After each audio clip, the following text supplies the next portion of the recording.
So here's one fact that might surprise you. No one won World War II. Seriously, go read the history books. That's right, we're kicking off today's list with a real bang.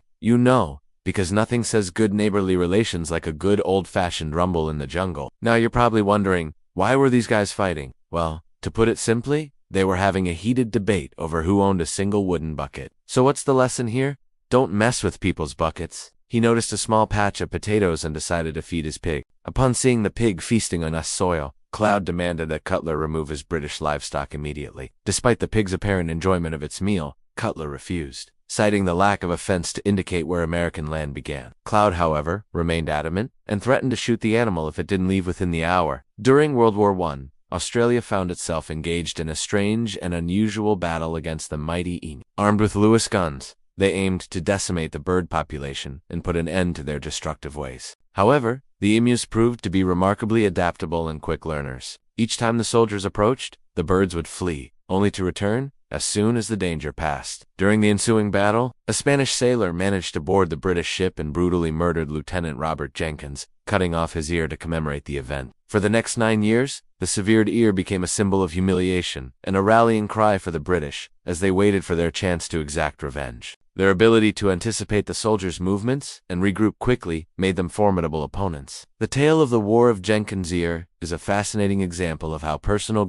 symbols of humiliation and the relentless pursuit of revenge can shape global events. The conflict arose from a combination of political ambition, personal vendetta, and a peculiar gesture of affection. However, this plan was thwarted by the interference of a Spanish general named Francisco Silva. To solidify their alliance, Carnsabas offered Maria a romantic gesture, sending her a box filled with oranges, a symbol of his affection and commitment. This seemingly innocent gesture had unintended consequences, leading to an outbreak of war. Determined to thwart any Anglo-Portuguese alliance, Carnsabas initiated a secret engagement with Maria da Gloria, the rightful heir to the Portuguese throne. Without hesitation, he declared war on Spain. What followed was a confusing series of battles, alliances, and betrayals. Despite the conflict being it resulted in hundreds of casualties and left a lasting impact on Portuguese-Spanish relations. It highlights the role of public perception and the power of symbolism in influencing international relations and the course of history. It offers a glimpse into the often irrational and emotionally charged decisions that leaders make, revealing the absurdity and unpredictability of human behavior on the world stage. The story also offers a glimpse into the emotional and often irrational factors that can drive international conflicts, reminding us that even the smallest perceived wrongs can escalate into major global disputes. She paraded the jar containing the ear through London's streets, stirring public outrage and calls for vengeance. The war initially went poorly for the British, but with renewed determination, they eventually triumphed. The following year, Spain faced defeat in the Battle of Cape Passero, resulting in significant losses. The British captured valuable booty, including the famous jar containing Jenkins' ear. The war continued with various successes for both sides until it finally concluded in 1714 with the Treaty of Utrecht. Eventually, the ear became a political football in the hands of ambitious politicians seeking to advance their careers by stoking anti-Spanish sentiment. Cutler ignored the warning, and soon after, Cloud shot and killed the pig. As the shooting commenced, the emus demonstrated uncanny intelligence, maneuvering in ways that baffled the soldiers. Moreover, the futility of the emu war serves as a potent reminder of the limits of military intervention in ecological issues. Perhaps the true victors in this strange battle were the emus themselves, whose survival instincts and remarkable agility ensured their continued presence on the Australian landscape. The war also highlights the unpredictability of nature and the importance of understanding and respecting the complexities of the natural world rather than relying solely on brute force. One witness described the emus as having too much intelligence and fighting instinct to be easily defeated by gunfire alone. The birds' guerrilla tactics, evasiveness, and sheer numbers took a toll on the soldiers' morale. With thousands of dead emus left in their wake,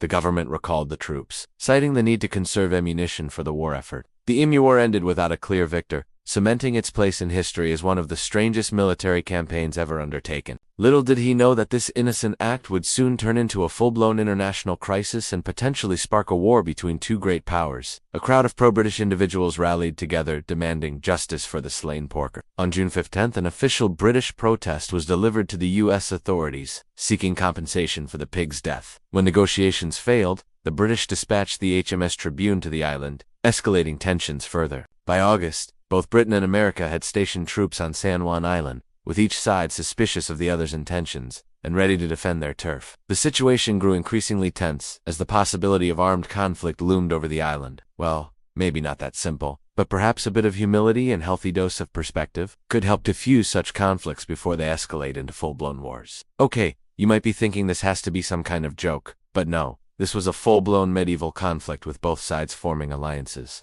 issuing declarations of war and getting very serious about settling the score. And you won't believe how far this seemingly simple dispute escalated. But don't worry, we've got plenty more historical head-scratchers coming your way, so buckle up. Let's do this thing. To add insult to injury, they paraded the bucket through the streets of Bologna, while citizens watched helplessly. The incident highlights the complexities of international relations and the potential for minor disputes to escalate into major diplomatic crises. It also showcases the importance of clear communication and cooperation in maintaining peaceful relations between nations. The Pig War serves as a reminder that even in the 21st century, territorial ambiguity and mistrust can still lead to heightened tensions and potential conflict. The stakes are high, making it crucial for countries to invest time and resources into resolving such issues diplomatically. Perhaps the valuable lesson here is to remember that even in matters involving pigs, maintaining calm and clear communication is essential to avoid a whole herd of problems. The situation rapidly deteriorated as both sides grew increasingly agitated. Soon, the long-standing tensions between the two cities boiled over and open warfare ensued. The following year,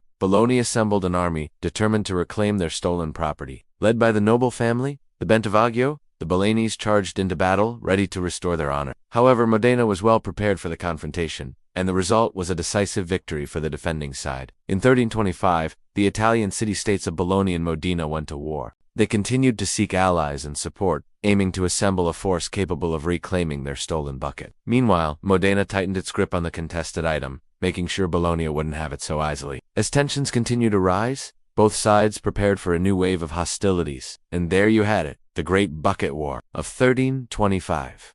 This absurd conflict lasted several months and resulted in numerous casualties on both sides. Who would have thought that a simple bucket could cause such devastation? It all started when Modena stole Bologna's prized possession, a bucket used to measure grain. Yet despite their loss, Bologna refused to back down. The Big Bucket War serves as a reminder that in the annals of history, there is no shortage of peculiar events waiting to test our understanding of human behavior in the lengths. People will go to defend their possessions. On June 6, 1859, a British American named Lyman Cutler walked into a peaceful countryside near San Juan Island. As Cutler enjoyed his afternoon snack, an American military captain named William S. Cloud arrived at the scene. This incident quickly escalated as both Americans and British sympathizers descended upon the area. But thankfully, cooler heads eventually prevailed, and military action was avoided. If you thought the previous stories were something else, wait until you hear about the time Australia went to war with birds. Yes, you heard correctly. Amidst the hardships of the Great Depression, Australian soldiers were deployed to deal with the growing emu population in Western Australia, whose numbers had exploded in the absence of predators.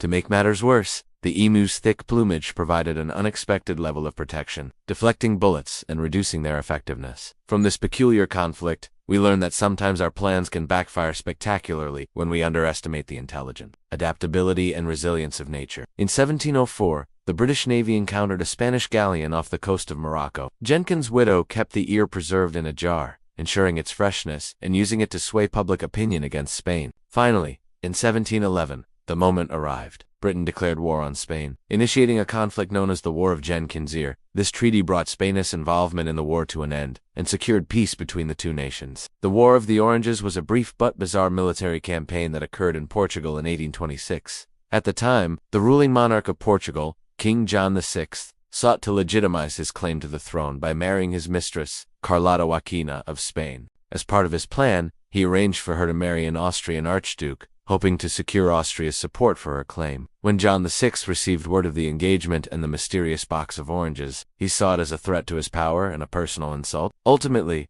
the War of the Oranges serves as a reminder of the complex web of personal ambitions, political rivalries, and romantic entanglements that can influence the course of history.